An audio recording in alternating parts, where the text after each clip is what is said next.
So today's topic is Rise of the Dead. We're going to be talking about a lot of things that may take you down the rabbit hole of Freemasonry. I mean, literally down a rabbit hole. All I'm asking you to do is drop some breadcrumbs along the way. Drop some.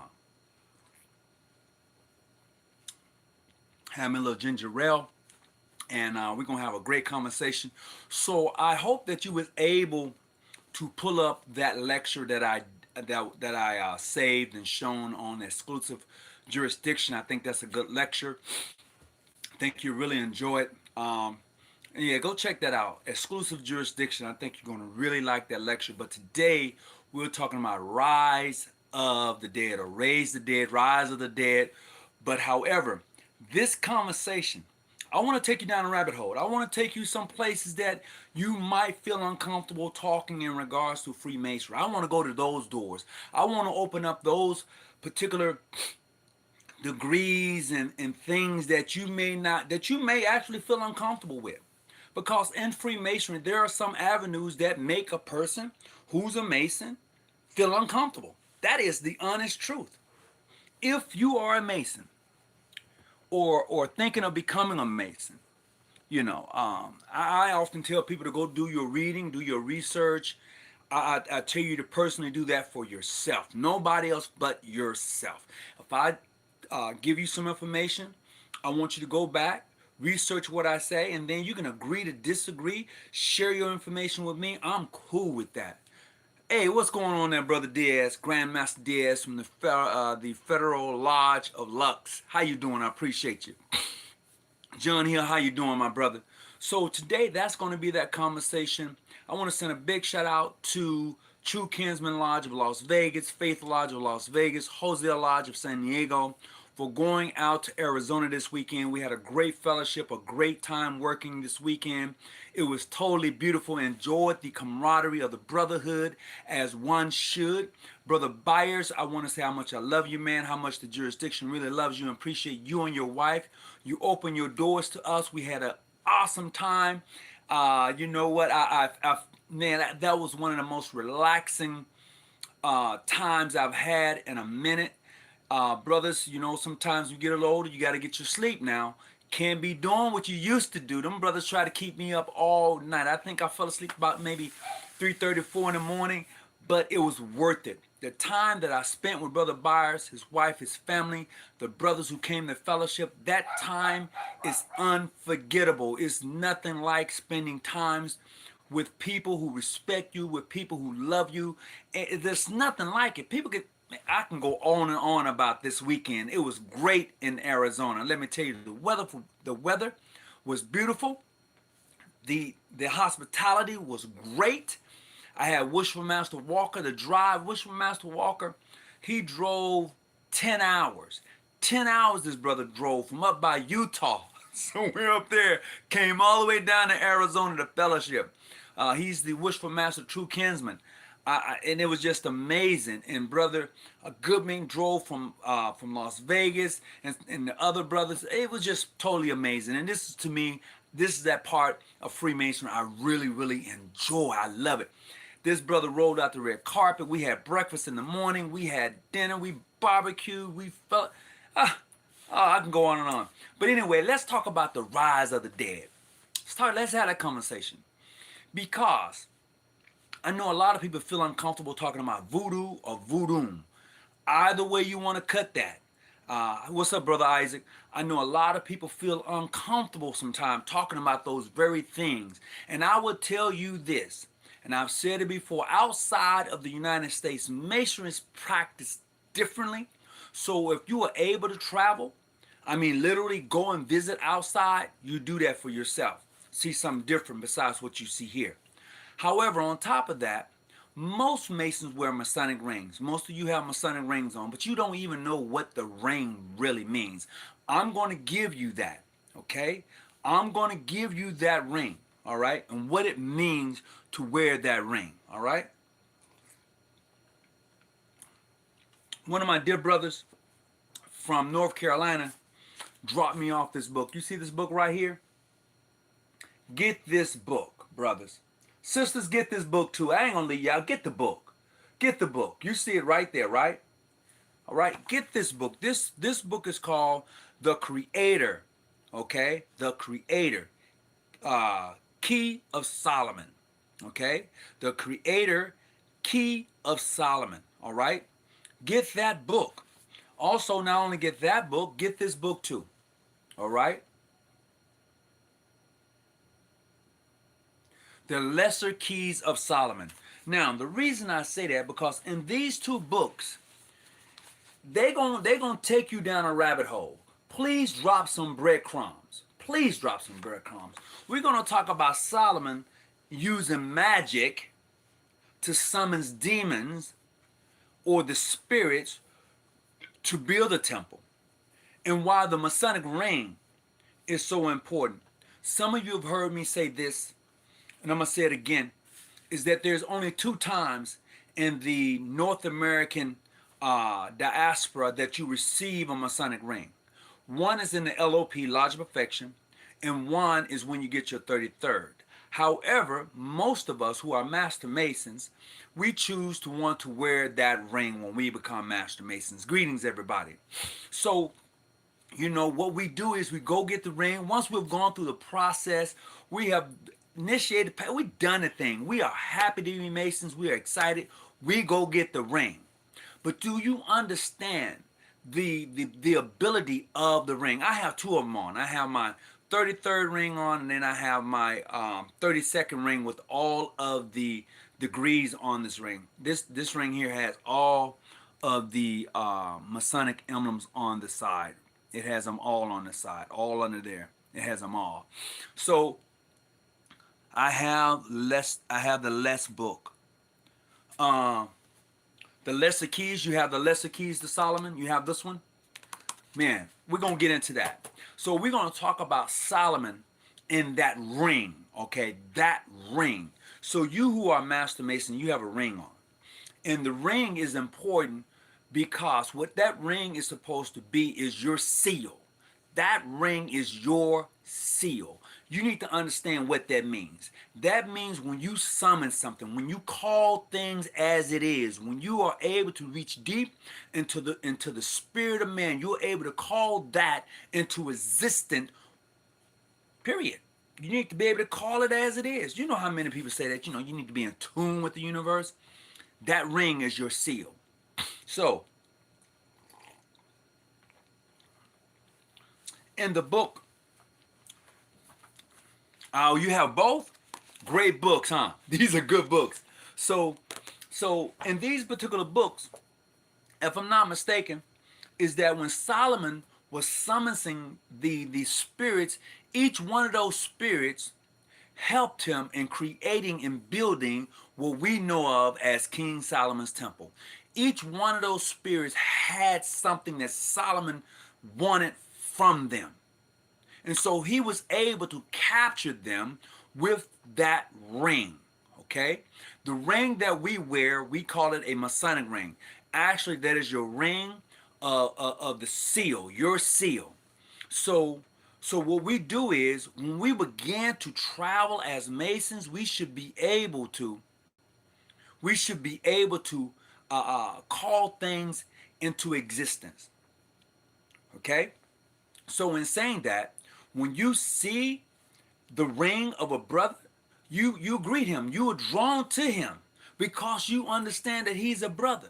Now, in each of the degrees that you go through, be it from 1 to 33 on the Scottish Rite side, or 1 to 30 to 32 on the York Rite side, each one of those degrees take you through an avenue of death and resurrection. Each one of them does. You die and you resurrect in every degree in Freemasonry. It teaches you about death and resurrection. It teaches you not to be afraid of death. It teaches you how to summon the very essence of yourself into being and be a creator. That's what these degrees do. And especially if you go into the Scottish Rite Volume 1 and 2 and look at how it deals with astrology. See, people tell you, oh man, that's some spooky stuff. It's not spooky. It's not spooky at all.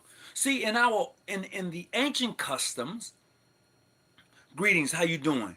And in the ancient custom for which we once was very involved in, you know for yourself, people, I'm from Mississippi, okay, and I will say this, yeah, my people dealt in what they call voodoo or voodoo, but people looked at it as casting spells. Well, yes and no. Yes and no. It actually used for healing. If you know anything about your ancestors, you know that during that time, a worst period of their being, okay, during the time in this country, when slave masters would ask, go get mama, go get big mama. Why go get Big Mama? What was so special about why you didn't call your doctor? You called Big Mama because they understood roots, they understood herbs, they understood how to make those mixtures in order to cure certain things that may be ailing us. Okay, they knew that.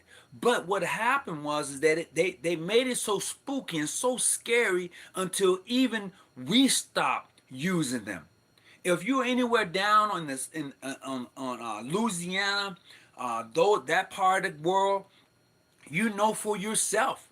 You know, oh, don't go see the witch doctor. You know they still exist.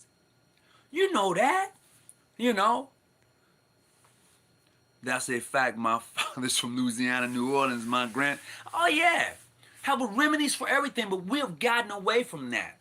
And what has happened is that in the process of getting away from that, we lost the spirituality that's in us. It's still there. You have to be able to reach down deep and bring that back up to being. And see, I look at Freemasonry as opening those doors, opening doors that you really don't want to walk into, but the framework is there.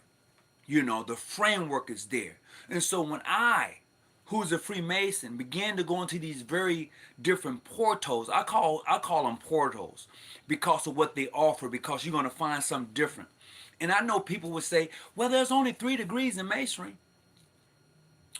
Yeah, until you choose to go into the appending bodies, which actually have a number to them and actually deal in astrology and deal in supreme numbers and algebra. It deals in so much. And when you open those doors, you get a different look on Freemasonry. Because up and after the Royal Arch degree, you get no more working tools in Freemasonry. After the Royal Arch degree, you get no more working tools. Nothing else is offered. The only thing is when you go to the Scottish Rite side, philosophy is offered. War is offered. Knights Templars, war is offered. It prepares you for death. That's it. That's the honest truth. So in these various degrees and portals that you go through and you open this door, it's going to take you to a place you may feel uncomfortable. You may not want to deal in astrology. Okay? You may, nah, I ain't touching that. You know, you may not want to deal in the sciences and arts. I ain't touching that. But this is what it does. You may not want to deal in alchemy, but this is what it does, especially in the Blue Lodge. When you're coming out of that, man, when you're coming out of that. But we want to forget all of that. I'm not forgetting it. This is why I can only say this because this is where I'm at. When we, absolutely, Brother Eric Goodman, absolutely. When we open our Masonic lodges, and for those brothers who have been to our meetings, you know that we want to open them. We want to open our lodges by giving thanks to the ancestors, because we want to be able to invoke those ancient customs. Some may call them spooky, but I don't call it spooky at all. You talk to Jesus and never seen the man before. So why can't I summons my ancestors for help? Why can't I summons them and tell them what I want them to do for me? See, and this is the importance about that ring that you have. You get a wedding ring. What's the significance of a wedding ring? You get all sorts of rings for all sorts of occasions, but do you know the attributes and how to use the ring? Especially when you're talking masonry. You've seen the movie, The Ring. I think they got like 4, 1, 2, 3, and how important that ring is. And why so many people was fighting to get that ring? Because the ring had power to summons. It had a seal of Solomon on it. That is what so was important.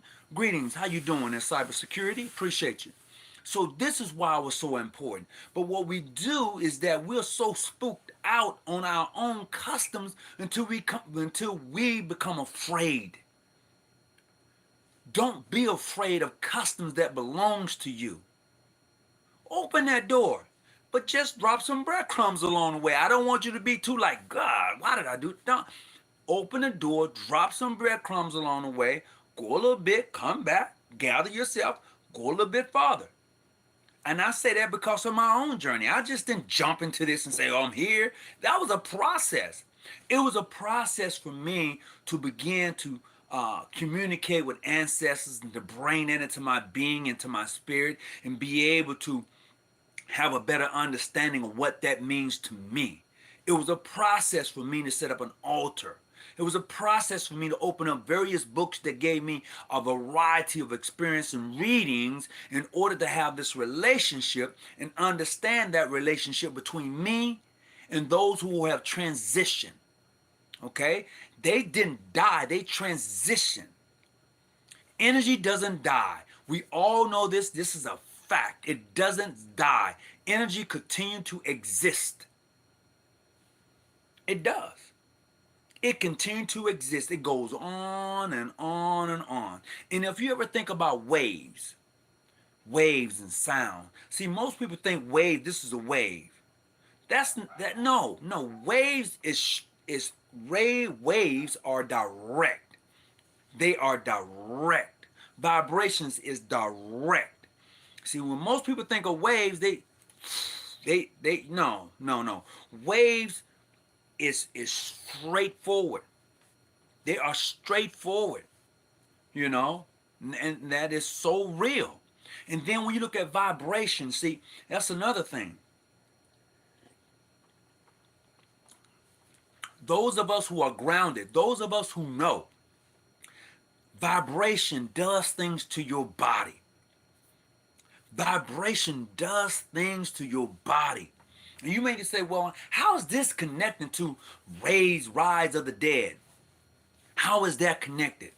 I'm going to get to that. You can never die. Flesh, yes, it does. Absolutely. Absolutely. So let me, that brother gave me some, you took me somewhere when you posted the last part when you said you never die. I'm going to share this with you. In the Masonic burial, some of us often say we give the body back to Mother Earth, right? We give the spirit to God, but we cherish his memories here, okay? This is something that we say. I don't know if you say that or not in your Masonic burial, but that's something we say here. And we do that because this is such a fact. The body goes back, okay? The spirit goes back to from which it came. The only thing you have is to cherish the memories. That's it. It's just a continuous transition. Okay? It's a continuous transition. It's a portal. It's a door. And when you leave here, you go through that door. That's what you do. You walk through the door. This is why it's important. If you've ever been around people who leaves here, I've been around plenty of people who have left this earth. I've been around quite a few of them, okay? And you know as well as I know, most of them begin to call people who are no longer here. They call a name. Why do you call the name of dead people when you're dying? Why do grandparents, when they're dying, call on those who, they're gone? You know, we know this. This is not something that you think about. We know this. In the medical field, we know the last thing to ever leave you is your hearing when you're leaving out of this place. That's a fact. When you're leaving and transitioning over, the last thing to go is your hearing. That's the last thing to go. Why is that? Why is your hearing the last thing to go? Because vibration. Is that what happens to your eardrum? It vibrates. It picks up the sound that is coming out. It vibrates. You know, it does that little thing. And it's able to transition what you're saying so you can hear it. That's what it does. So greetings everybody who's coming on. So today we're talking about the rise of the dead. And the reason we're having this conversation because we want to get a better understanding of quite a few different things that are happening as you become a Mason and go through these various points and degrees. Like take for instance, when you done your raising, okay?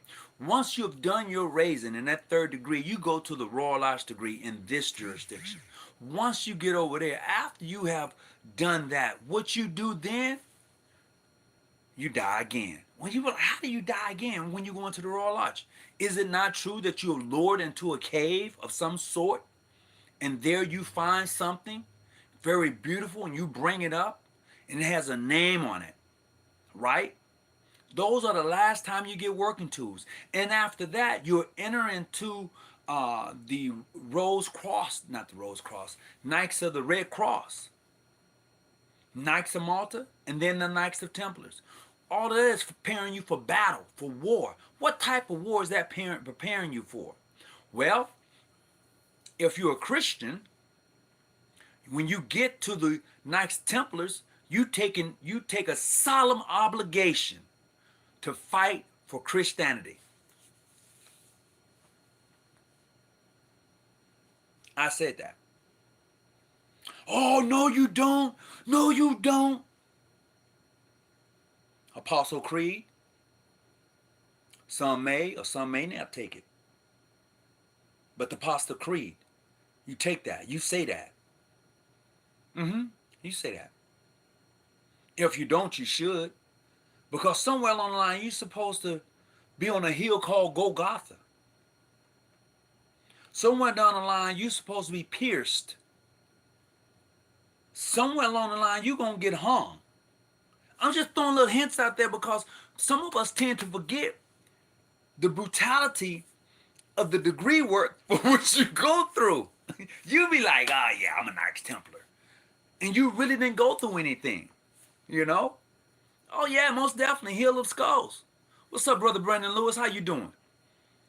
You know? So this is what you see. This is what you get. You know, and then when you get over to your Scottish Rite side, you learn about the dead man at the door in the Lodge of Perfection. Oh, you missed that, huh? Because let me tell you this. In this particular jurisdiction, and for those who are part of it, they know that if you're going to go through the degrees, you are going to be initiated. You are going to experience the degree. There would be no obligation watching a movie, watching a film, or watching a play. None of that. You're going to experience. So when you go back and read it, then you have a better understanding of what you went through, not what you've seen somebody else play out or video. Or no, you experienced that. You experience the initiation of the hill called Golgotha on the skull. No, we want to give you all of that. We don't want you to say, well, you know, that was pretty cool. No, we want you to experience it. We want you to understand that this experience in Freemasonry is one that you should never forget. So when you go up the Scottish Rite side and you talk about philosophy, how does that apply to your life journey? Because that deals in astrology. Okay, that deals in the signs and symbols of I can't think of that word I'm looking for. You have astrology, and there's another one I'm looking for. When you go read your signs, you know how you read your sign, you're a Capricorn, I can't even think of the name of it. It escapes me right now. I can't think of the name of it. But this is where we're at. So when over in that okay. All right, thank you. I appreciate it. Appreciate it, Brother Goodman. Zodiac. There you go. Zodiac. So you're talking about the astrology and zodiac over in that Scottish Rite degree. Hear me clearly. When you go on the Scottish Rite side of Freemasonry, American doctrine, you're talking zodiac and astrology. That's a fact. Pick it up. For real, though. I have in my persons, in my bookshelf, I have a Prince Hall Scottish Rite. and I have the Scottish Rite Volume 1 and 2, and I have a Scottish Rite for mainstream Grand Lodges. I have all three rituals, and they damn near word for word. And Albert Pike put it all out there in front of you. But see, this is what Albert Pike did. If you don't understand his writings when you read it, he took some of that and from the primitive rites, okay, those bone vibrates, yes sir. He took some of that from primitive rites. So when you're reading the Scottish Rite that Albert Pike written, he took some of that from the primitive rites degree work. I was blindfold when became a Royal Arch degree. Okay. 12 tribes, 12 zodiacs. Absolutely. So when you look at this thing, and as I was saying, when Albert Pike wrote his Morals and Dogma, everybody probably got one, he took from the primitive rites and put that in there. Because anyone who's part of those primitive rites degrees know that they are so esoteric, so engaged in spirituality, it is just freaking unreal. And if you activate those degrees, and when I say activate, I mean really indulge yourself in them, yeah, they'll take you places. In my own opinion, they would take you places. You open them doors, you got to walk in and understand what you're walking into. You know, I don't know how many of you have ever meditated and gone into I don't want to say trance, but in such a fashion to where you're able to leave this thing right here. I don't know if you've ever did that or not, but I can say for myself, I've actually done that. And yeah, I've done it. Where I've been in a quiet position, where I've been silent, where it's just quietness and you're just still, and you leave this thing, and you go, nah, that's too much for some of y'all. That's too much. This is why I like these two books, because in these two books you understand that when you go into meditation, when you go into creativity, when you go into summoning, whatever you want to summons, you have the power to do it. You have the power to entertain anything that you want in your life. But a lot of us are afraid, terrified of it. I was that way. I ain't touching that. That's spooky, that's voodoo and voodoo. I ain't touching that. Nope. My auntie, diehard Christian, but she used to have peppers and salt and stuff, and I couldn't understand the stuff, but she's a diehard Christian, but she had that stuff. You know? Just like with my mom diehard Christian, she was on the motherboard, but she had that stuff in jars, mason jars. Son, baby, take that. Well, no, just drink that. You're going to be all right. And that's the truth. We understood that. And we never really told them about it. A lot of times, if you were down in the South, a lot of times they didn't really necessarily take you to a doctor or a physician, licensed doctor. They took you to my Big Mama Jane. That's who they took you to. She said, come here, boy. She started pressing on you and doing stuff and all that stuff and telling you to cough, and she done all that. She said, come here. Drink that. You drink that and it tastes, you doing all that. And before you know it, you at home sweating and covered up and you doing all this, and tomorrow you out of bed. Those were our doctors. Every community, I know during my time while I grew up, they had them. My mom used to have the jars in the cabinets. And they was all, you see all sorts of stuff in the jars. Like, what's that? Don't worry about it. Don't touch it. You know. They call it what they want to call it. Oh, yeah. What's going on, Brother Bay? How you doing? Oh, for sure. And this is the thing we have to start considering when you are really engaged in Freemasonry. Including myself. You know, sometimes I get taken off a little bit. I do. I get like, you know. But in essence, this is why I enjoy reading a variety of books, you know, about Freemasonry. This is why when I go back and I engage and I have deep conversation with somebody like with Brother Goodman and some other brothers like Brother Lewis who's on here, and I have these conversations with certain brothers that I can't have with everybody. I cannot have certain conversation with some Masons. I'm being honest. There are certain conversations you are not going to have with certain brothers because they're going to look at you strange. They're not going to understand why are you talking that way. What's up, Brother Kevin? How you doing? I'm here, Brother Tony, live from Mexico City. Greetings from the Grand Lodge. All right, go on with your bad self. That's right. That's right. That's my brother. That's my brother, Calvin. Now that guy right there, we have some conversations. We have some conversation. A lot of Masons from down south. Let me see. Oh, put that back. Cyber security. Hey, can somebody repost what he just took down? Repost that. One of the administrators in here can go back and post that. Man, look, I don't trip when people post something in this group. You don't have to take down what you post. It's really okay. I ain't tripping on nobody. Repost it. Yes, absolutely. Crypto King. Absolutely. And this is, thank you. And this is why we should not be afraid to have these conversations. Everybody is not ready. I'll tell you something we do here. We have our Zooms and meetings, and when we have our Zoom study sessions and things like that, we talk about stuff like this.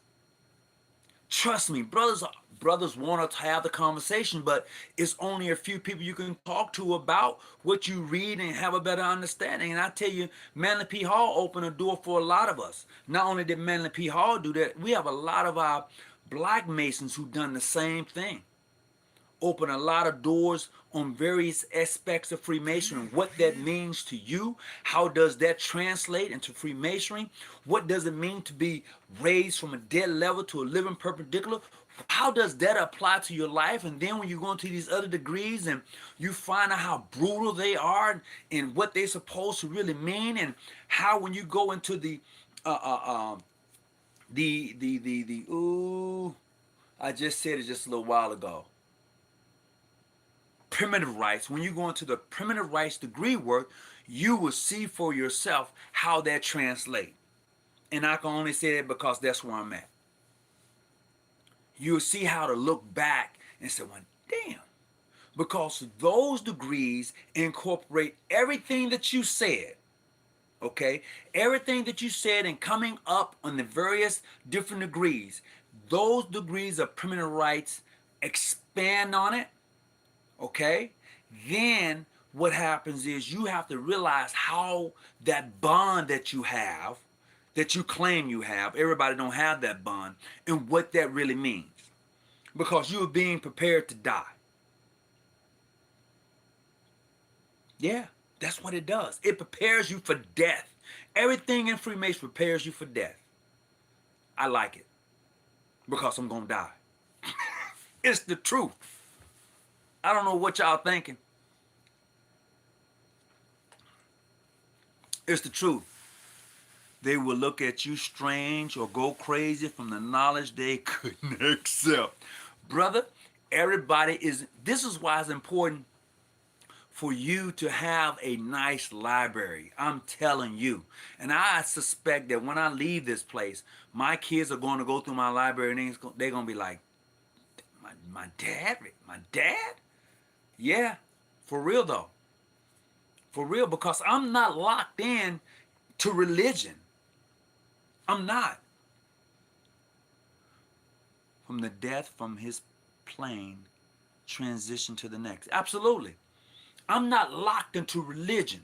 I'm not mad at the messenger because I get the message.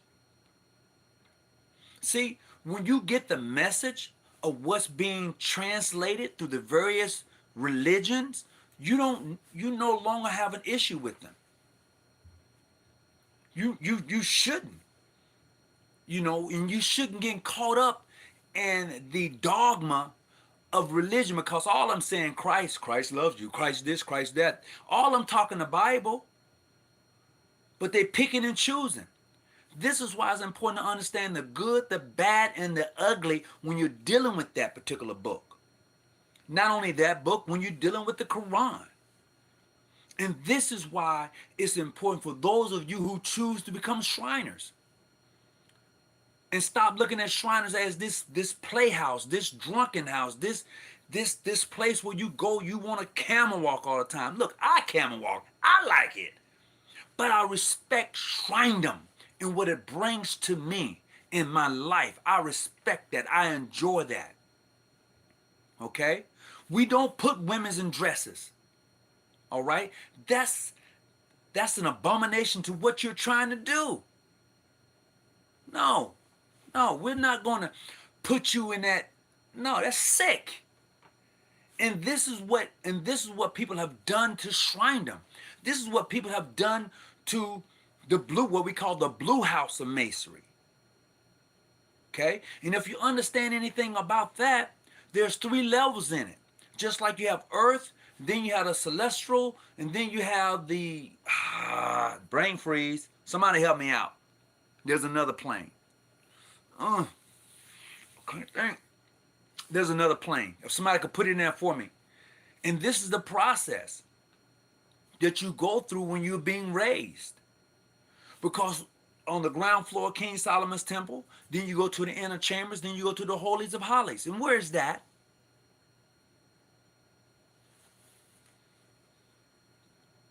It is. This is the holies of holies. This is heaven. Oh, man. Y'all keep waiting. Oh yeah, most definitely. Most definitely. There are, I would tell you this, and I'm only speaking in regards to where I'm at. I can't speak on everybody else. There's a process of becoming a noble. They call it, you're created a noble. There's a process, okay?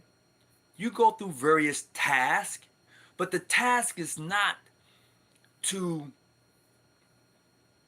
embarrass you. The task is not to make you less than. The task is to create the nobility within the man. Okay? The task that you go through as a shrine is supposed to create the nobility of the man. A man of noble birth. An intellectual. One who respects others. Because when you become a shriner, I'm going to tell you, you swore that you would protect those on the pilgrimage. Just as those who become Knights Templars swear to protect those on the pilgrimage. You do. It is. I'm just saying, these are the things that you swore that you would do. If you go back and read that whole process of becoming a Knights of the Rose Cross, Malta, and then a Knights of Templars. And then you would understand that even enshrine them with the scimitars, you are at war.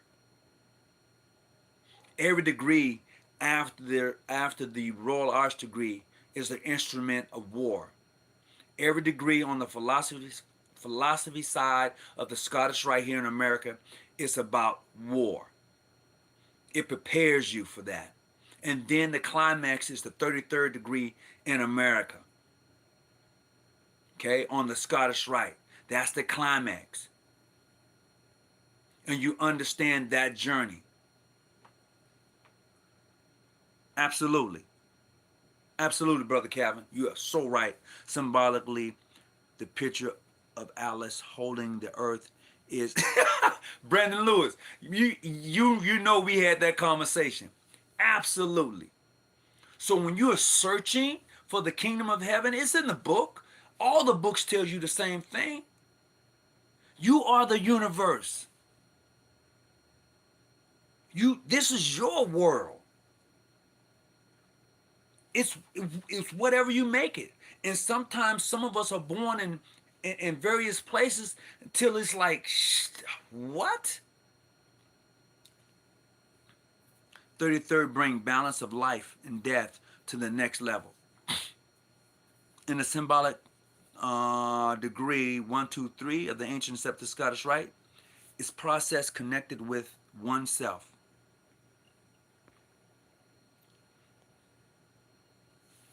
But some people would never get that oneself. Some people would never get it because of what they're taught. Only a free thinker, hear me clearly, only a free thinker within Freemasonry understand that process. They don't get bogged down in a lot of ideology as far as I'm a this and I'm a that. A real Mason, I'm talking about somebody who studied the degree work. I'm talking about somebody who's embedded in understanding what it is to help a good man to become a Mason and teach him about Freemasonry and its philosophies and how Freemasonry does not respect a man because of his religion's belief. Is how you're able to take that which you have faith in and apply it equally across your life. And that's hard for a lot of people to do because they're caught up in the ongoing onslaught of mess. Even I, even I get caught up in it. Oh man, yes, I do. I crack. Even I, sometimes I have fun, sometimes I'm like serious, but I get caught up in that craziness just because of the foolishness I see, and I get drawn into it. And I'm not supposed to. I'm not supposed to because I know better. I I know better. As a sovereign grand inspector general of the 33rd, I know better. As a person who's been in this thing we call Freemason for 35 years, and I know my journey, I know the people I've come across, the friendships I've made, I know better. But yet I find myself at times in this life, on this journey, getting caught up in the mud, not staying out the bushes and not keeping my light on. I get caught up in that when I know better. And as a sovereign grand inspector general, I should know better. I should have a better view of the Masonic work and be able to teach it and give it. As one who's a past master, as one who's a master mason, I should be able to respect individuals from various Masonic jurisdictions. Understanding that it says as many and brothers have done before me. It doesn't say as many and brothers from grand lodges have done before me or jurisdictions. It clearly says as many of brothers who have done this before me. A lot of people talk about how beautiful Freemasonry is. Oh, it's a worldwide organization. That's a bunch of bullshit. Let's just keep it honest. It's not beautiful until those of us who are Mason begin to respect and appreciate the craft and remove the boundaries that men have put on the craft. When you're able to do that, then your perspective of Freemasonry goes beyond your own Grand Lodge. It goes beyond it.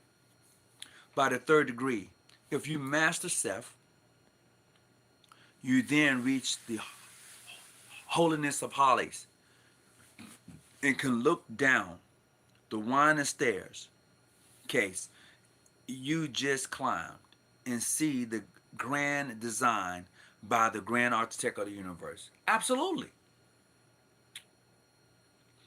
It's okay to look at the madness, just don't feed into it. Brother Art 753, you're right. However, in looking in the madness, sometimes it draws you in, bro. It draws you in. As one of myself, as one who tries to respect every man, every sister for their journey, because it's not mine, it's your journey, and help you to be able to navigate the journey. I want to be able to do that for you and be able to put something in you to help you to navigate this journey, this thing we call the Freemason, the Order of the Eastern Star here in America. I want to be able to say, along this journey, I've helped someone. Occasionally, when the water is low, my boat gets stuck until the tide comes and ebbs in 24 hours, and then I can go back out to sea. Plain and simple. You know, this is how we're done. I'm gonna hold that just a second. Boom. This is how it's done, and this is where we're at. You know, I like your channel. The first time I saw you, I was like, was the lecture on who was Tubal Cain. Oh, I appreciate that. What I try to do. Hold on. Oh, I'm sorry about that. I have the book, The Great Keys of Solomon.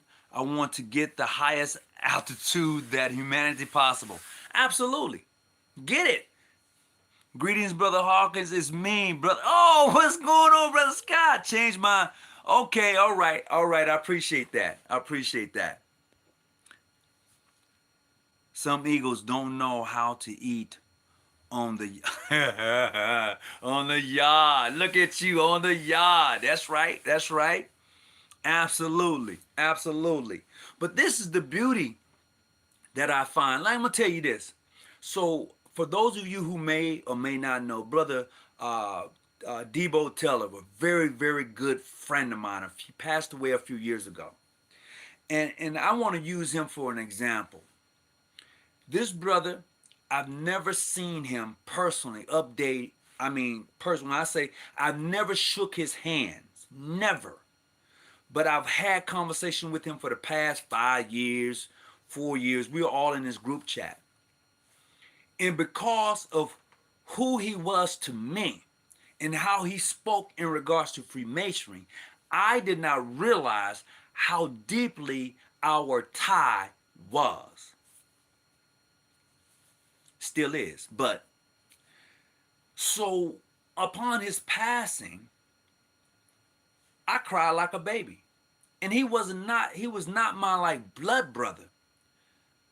Masonically speaking, he was my brother. But because of the tie that he and I had and the connection that he and I brought together, man, I was crying like a baby. And I'm thinking, I've never seen this guy before in the flesh, and yet I'm crying because he imparted something into me. And that is what we as Masons and we who are in this great society of the Order of the Eastern Star and in the craft, this is what we should be doing. We should be imparting something that's going to transcend and make the next person the best person.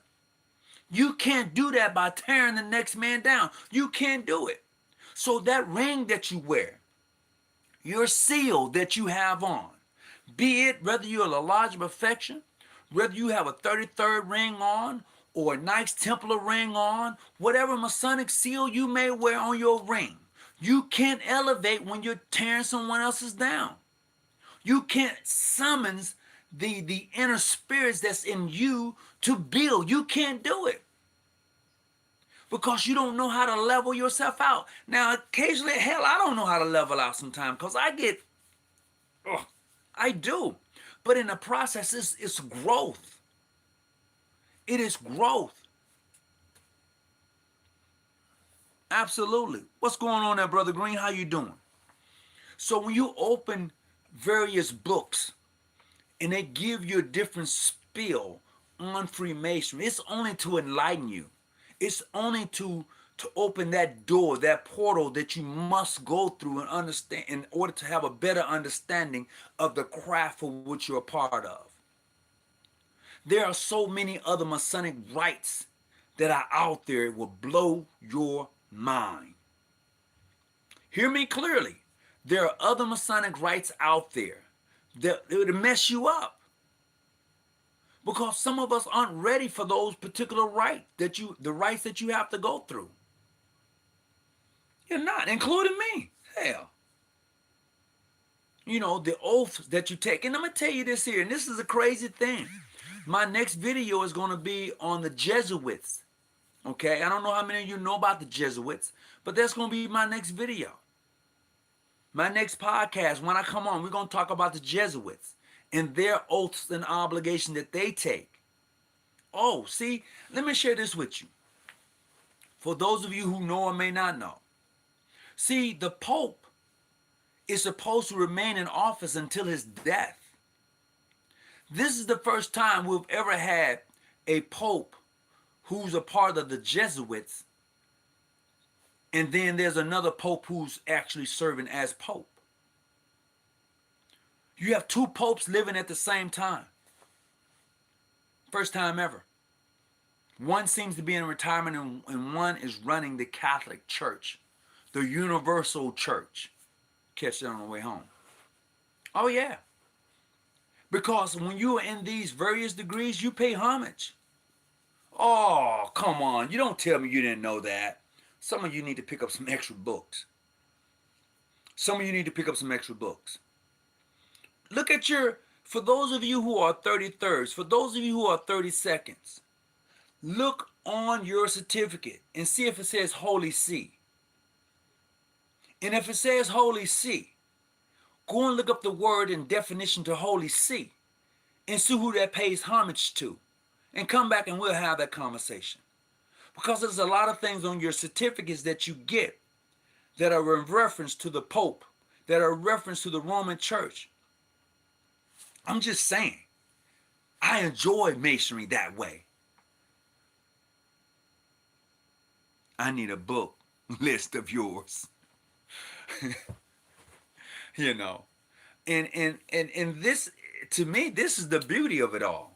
This is the greatness. When I could pick up the phone and I could call someone like Brother Lewis and have this type of conversation, when I could pick up the phone and call Brother Calvin and have this conversation, Brother Goodman, Brother Eric Sutton, and some of the other brothers I know, my grandmaster, and have these type of conversations and Brother Diaz, I'm sorry, and have these type of conversations that goes beyond the mere purpose of what you may read in a book.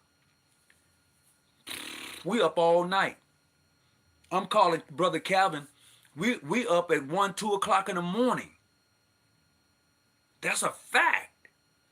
I talked to Brother Diaz. We up 12 o'clock at night. We're talking. We in the hook.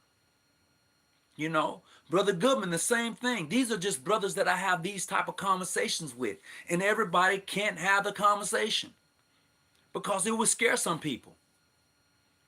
When you start throwing up, when you start doing things like this, you know, when you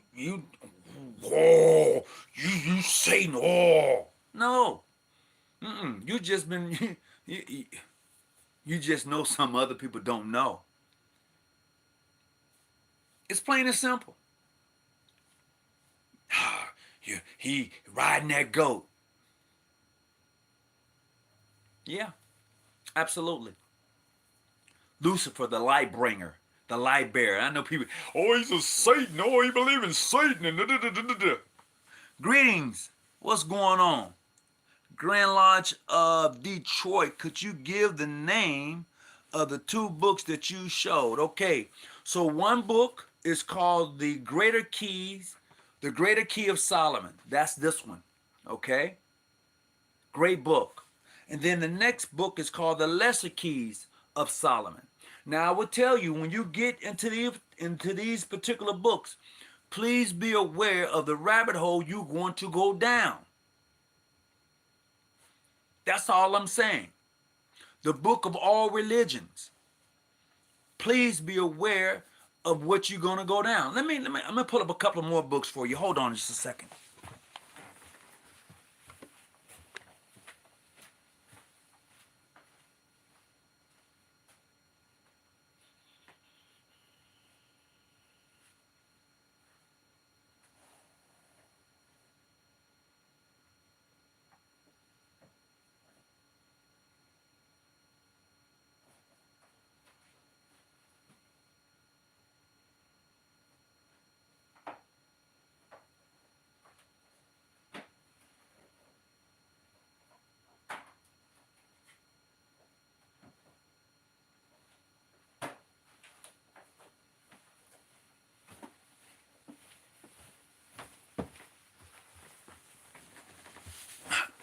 I had to go get a couple more books, okay? All right. Here's another book. This is a good book, okay? This is a good book here. You know, And this book is called Actual Facts, okay? And I got a lot out of this book. And a brother came to my house, if I'm not mistaken, is this the same book? Came to my house and dropped this book off. He was traveling across country. He gave me a call. He said, I'm in LA, brother. I'm in LA. He came by and dropped these off. Okay? And here's another one. This is like a part 2 to the same book. Okay? All right? One of my better books, I like this book here. This book right here, a lot of people don't like this book. Okay? The secret teachings of all ages. A lot of people don't like it, but I love it, you know. And I want to send a big shout out to my dear friend, Brother Lewis, who turned me on to this particular book. All right? And that book here is by none other than Manly P. Hall. This one right here. Get it. All right? And then I like this one too.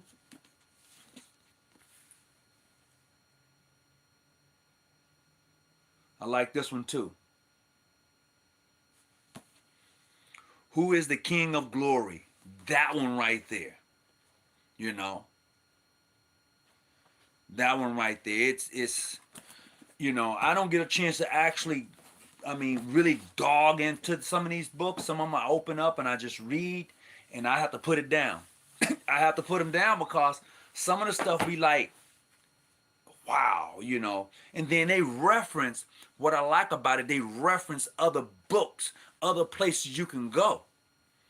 And that's the importance about buying and having books. It's cool to have them on your phone, but when your phone go down, when it's no longer this, it's lost in the damn clouds, can you go pull it? Can you actually go to your library and pull it out? Or do you have to wait till you're able to get back into the clouds?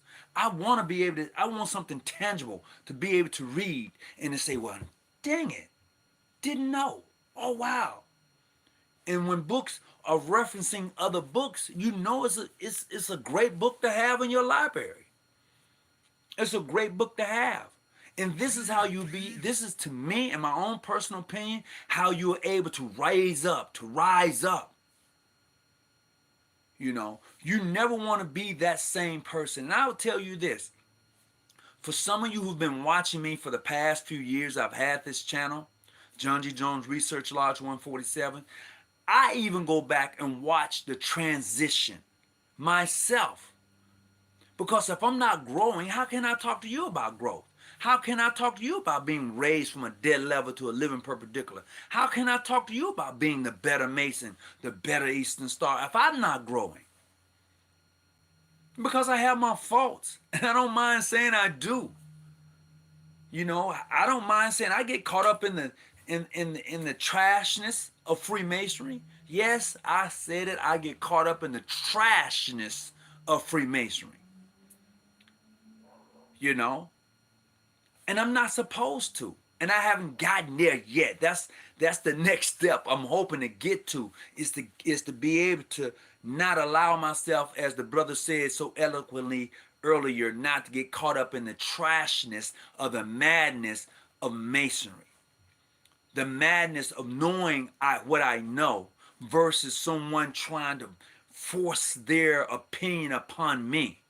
I don't want to force my opinion upon you. I want to give it. Then you go research which I've given you. Then you can come back and say, I don't agree with that. And it's okay. It's really okay. I'm going to say this. For those of you who are posting in the chat, it's cool to post. You know, post. Say what you're going to say. Nobody's going to take it down unless you're just disrespectful. But post. And this is what I like. I have Brother Brandon Lewis. He's the administrator here. He's from PHA. Yeah, he's a member of PHA. He's an administrator. I have Brother Sanchez. He's a member of Aries Lodge on here. He's an administrator. I have Brother, his name escapes him right now, but he's in a whole nother jurisdiction. And there are administrators in this particular chat, okay? Because I think Masonry really can enhance us in having a better understanding of death. Yeah, I said death. I think it can. That's just me, you know. I seen the boy. I seen it. I like it. I'm going to see John Wick. That's my next movie. I think it came out over the weekend or last Thursday. I gotta go see that. John Wick is full of masonry. It's full of it. All 1, 2, 3, and 4. You can't miss it. If you're a Mason and you don't see any of that, I don't know what to say for you. Because a lot of stuff they put right in front of your face, like they've always said. And if you're not conscious to what you're seeing and aware of what you're looking at, it's over your head. And I like John Wick. I like all 4 of them. I just hadn't seen part 4. Absolutely. Lord of the... Oh, what's going on with you? Cyber... Let me see what he put. Knowledge of the planets, astrology, tables, correspondence, Hebrews, useful gaps, the key of Solomon, and to use them. Absolutely. I'm not afraid to use any of the spiritualities that I come across. I'm not. I'm not. Try it and see how true it is. Most of you cast spells and don't even know it. Yeah, I said it. Most of you cast spells and don't know it. And some of you probably know you casting spells. Have you ever cast a spell on someone? Yeah, you have, and then think about it. Oh, you don't think, some of you don't, have any of you ever cast a spell on someone? And I can prove that you've done it. I can prove that most of you would cast spells on people and didn't even know it. And I know you're probably saying, how you figure that, brother?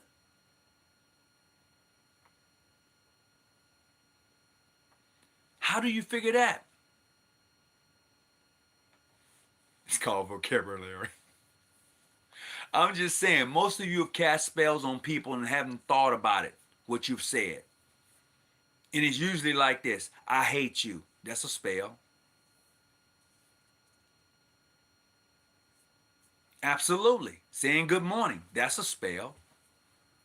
Be blessed, that's another spell.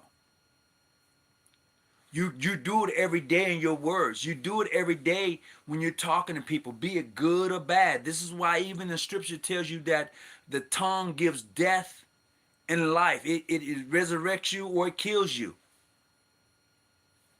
It does. You can breathe life into people if you can speak life into a person. You actually have the power to do it. A lot of us don't understand how to do it. You tear down a person, you kill a person with your vocabulary, you kill a person with your words, you kill a person when you cast spells upon them.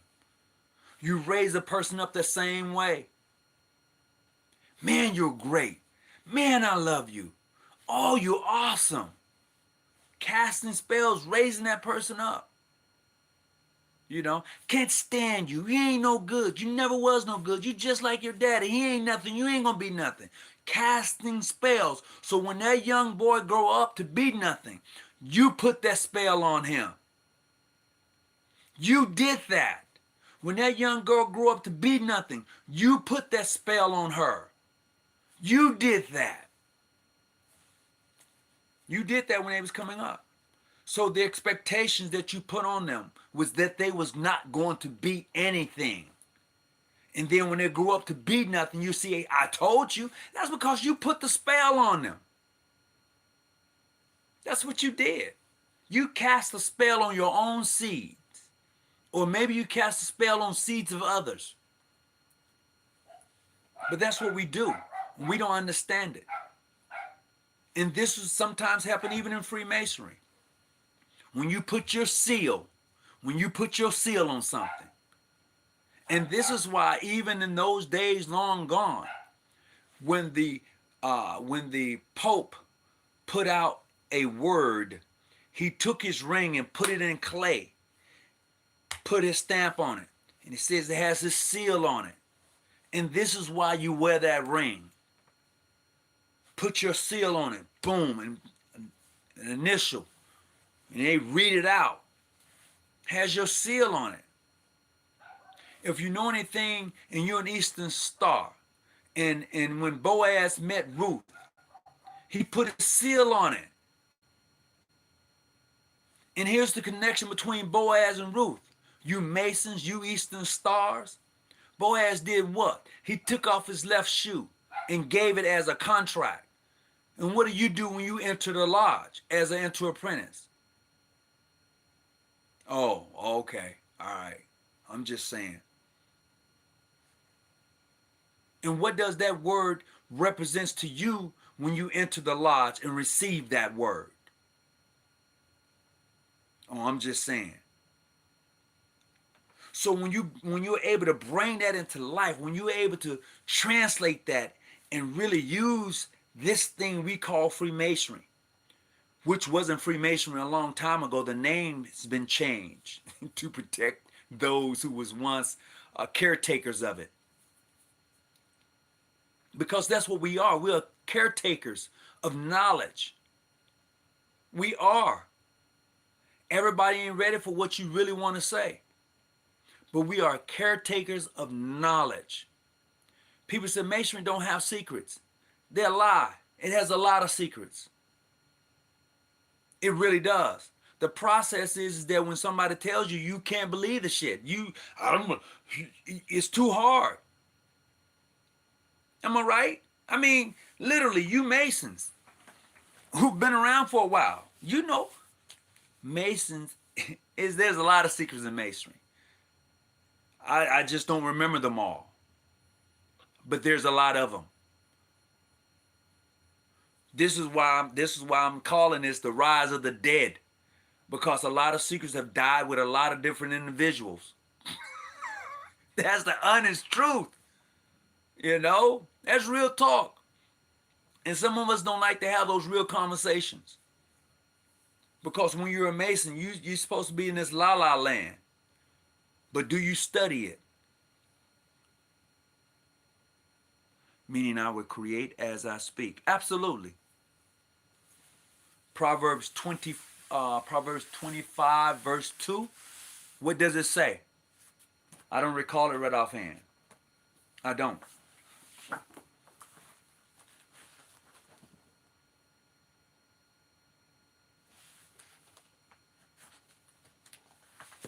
Let me see something over here.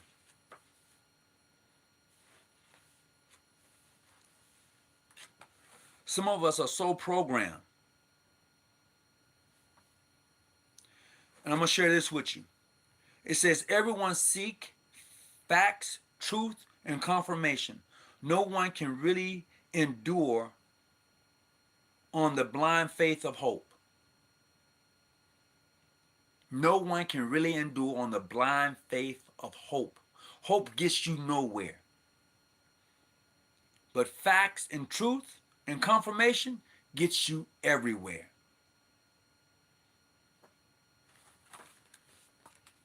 It's true.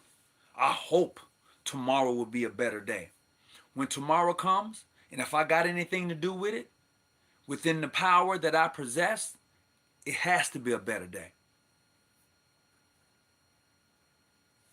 That's a word. It's the glory of God. Let me see. What you say? It's the glory of God to conceal a matter, to search out a matter. It's the glory of the King. Likes that. Likes that. So look, we've been on here for about an hour and a half. No, about an hour and 9 minutes, 10 minutes. John 1, and the Word was made flesh and dwelt among us. So here we are. Here we are, right? The Word was made flesh and dwelt. Here we are. You think that this just was happening then? It's happening right now. It's happening right now. That's just not a word for long ago. It's a word for right now.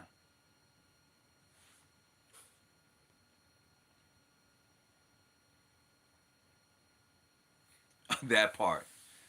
See, people like to take that book of the Quran, the Bible, the Kabbalah, all the holy books, the VSLs. They like to take them all and say that they was something for long ago. Those books are references to things right now. You just have to know how to decode the book when you read it. It's a book of now. It is not a book of yesterday. You have to be able to take it and apply it now to make it work for you right now. Not yesterday, not gone tomorrow. Now you open that Quran, you open that Kabbalah, you open that VSL, that Holy Bible, whatever you open it and apply it now to what's happening right now. Cast those spells, build those towers. Today's word on Sesame Street is wrongfully ignored. Willingly or wrongfully? Let me see. Willfully, okay. Oh yeah, most definitely. Nothing new under the sun. Absolutely. This is so strange for people to understand how things was done. When you go and look at some of the things that they find on this earth, how caves are really lasered out. They got caves on side of mountains that's lasered out that nobody could get to. And they are like somebody took a laser and just zoom, zoom, zoom. And you're wondering how did that happen? Man, they didn't have the technology back then to do that. We have no clue because our minds have been wiped. So we don't understand the things that they had then to do the things that they did. And those things are still standing today. And we are wondering, how did they do it? They couldn't have done it. They didn't have the technology to do it. It's because you don't understand something doesn't mean that they didn't have the technology to do it. Plain and simple.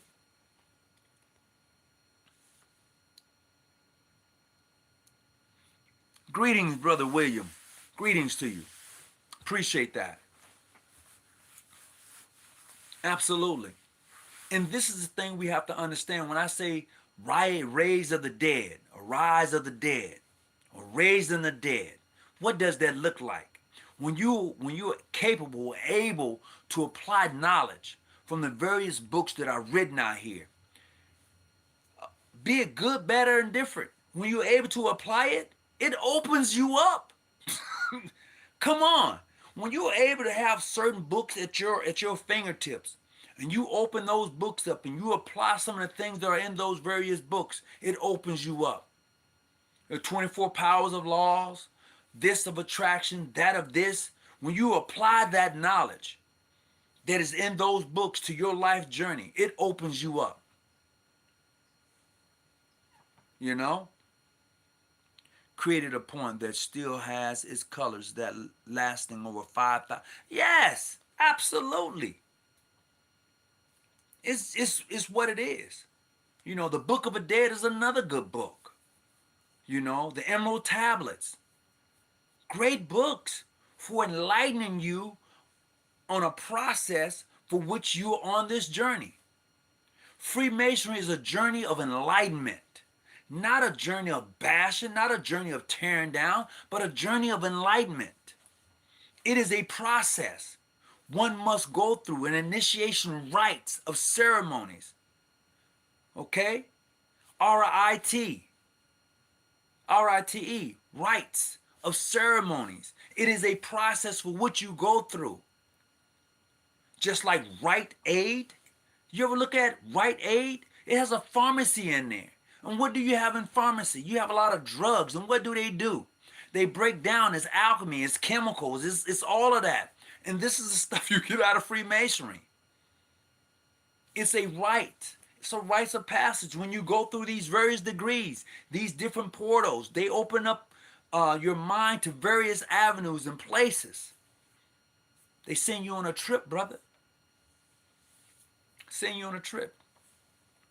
I would have never thought that I would be into ancestors and summoning the ancestors and talking. I never thought that I would be here today in Can't handle the truth, brother.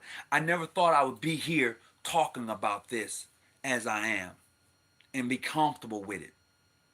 Knowing that I grew up in a Christian Baptist church where they, man, shh, what? Nah. Mm-mm. Never thought it. But now that I'm here, I'm good with it. I'm okay with it. I never said it doesn't hurt when a mother or a father, a sister, a brother, uncle, or friend. I never said it doesn't hurt when they leave.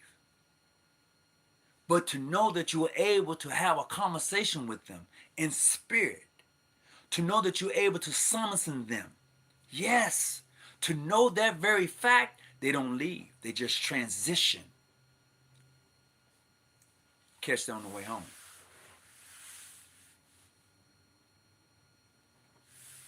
And when you're able to do that, man, I'm telling you, it's unfreaking real. And this is the uniqueness that we all have to be able to transcend. Knowing that those who've gone before us, man, they just blazed the path. They just blazed it. Remove your Christian doctrine and begin to apply the walk to your life. Remove the doctrine, apply the walk. Everything changes. Everything changes. It does. And this is the uniqueness that I find even in the Bible. Although my personal thing is that the translation of the Bible has been watered down, so a lot of stuff has lost its original meaning. So you have to find those very old Bibles in order to really break it down, because it changes over time. They add stuff, they take stuff out of there. They really do. You need to go back and get you an old, go get you an old Bible. Something from the 40s, something beyond that. And you'll see a lot of stuff that's in your NIV, the International Version, the New King James. Oh, man, you be like, no, that's not what it says. Oh, for sure. Yeah, you go back. Look at the Lord's Prayer. You see how they changed that around? You know where it says, forgive us of our trespasses? Now it says, forgive us of our debts. How did trespassers and debt become the same word? That's just me. You know, trespassing to me, meaning somebody who's wronged me, somebody who's lied on me, somebody who's hurt me. Not a debt. Not that I'm in somebody's debt. No, that's the terminology. The words change. And some words cannot change. Some words in other languages can't be translated. It may be similar, but it doesn't translate over. It doesn't.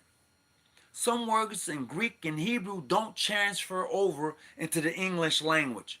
Some words in Tagalog does not transfer over in the English language. They do not have a word for he and she in Tagalog. They don't. I work with a lot of Filipinos, and they call he, she, and she, he, because they don't have a word to transition. They actually have to get used to calling the female she and the man he. It doesn't translate over. Yeah, for real. Oh, Bobby Hemming is the man. He's a beast. Bobby Hemming? Yeah. What was that you was just reading? Oh, okay. Let me see, brother said. What did he say?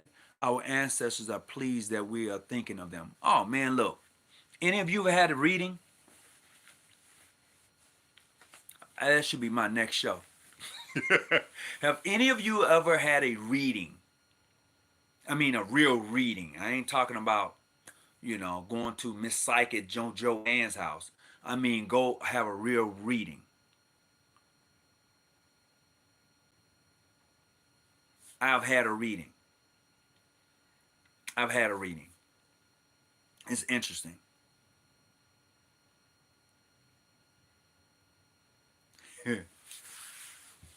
AD, huh? After the death?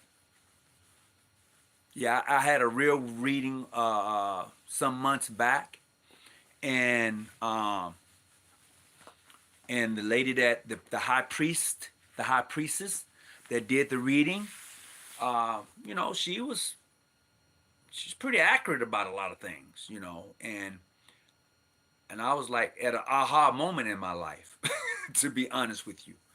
The only thing she asked for, and I'll tell you, the only thing she asked for was my date of birth and year, my mother's maiden name. And she went in and she told me some things. And I was like,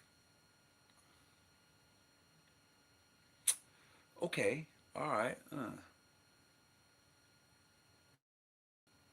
My dad said, what? Oh. Once she told me about my dad, I was like, oh, let me check this out. You know? Yeah, that sounds like nine squares. You know. So look, I hope everybody has enjoyed the conversation this evening. I know I have, and I enjoy coming on, talking with you. Got my first degree February 23rd. Congratulations. Congratulations, Big Bear. Appreciate you. Got your first degree. Oh man, look. Hey, you on the road now, baby. You on the road now. That's real talk. You on the road now. Oh, it's finna. You finna shock the world. Oh, you gonna either be shocked or shock the world, baby. You got that first degree. Oh yeah. No, that's for sure. I appreciate that, Brother Williams. All right, good night to you, brothers. Look, everybody, I hope that you're well. It's about 6:30, so we've been on here for about almost an hour and a half. I want to say thank you for coming on. I want to thank you for sharing your time with me. Hit the thumbs up button. Look, we are on Twitter now. TikTok. I'm sorry. We are now on TikTok. I said Twitter. Look. Straight up though, we're on TikTok. If you're on TikTok, look for John G. Jones Research Lodge. Hey, look us up. Do a follow up, and I'm going to be doing some stuff on there too. So come on through. If you're on TikTok, hit the like button, hit the follow button on TikTok, hit the like button here. Follow us here. You know what? We want you to enjoy masonry. That's all I ever want for anyone who comes on here. I want you to enjoy it. I want you to be able to get everything you possibly can out of Freemasonry. It doesn't matter what jurisdiction you're in. Appreciate it. Thank you. Stay out the bushes. I'm gonna do my best, man. I'm gonna do my best to stay out of them. I'm telling you. Hey, enjoy yourself tonight. You know, hey, give a brother a call. Give a brother a call. Someone you haven't talked to in a few days, man, or a month and a day. Give that brother a call. If you know that brother hadn't been to a lodge meeting and he's been a good brother, and you give that brother a call. Give your elders in your lodge and your chapters, give them a call, man. They need to hear from you. They really need to hear from you. That's including me too. Okay? Give them a call. Hey, this past weekend, before I go, big shout out to the brothers who joined me in Arizona this past weekend. Appreciate you. I love you. And let's make it happen. Until next time, peace and be well. And do me a favor, stay out the bushes and keep your light on. I'm here to help you study, but I'm not your study guide. I'm out.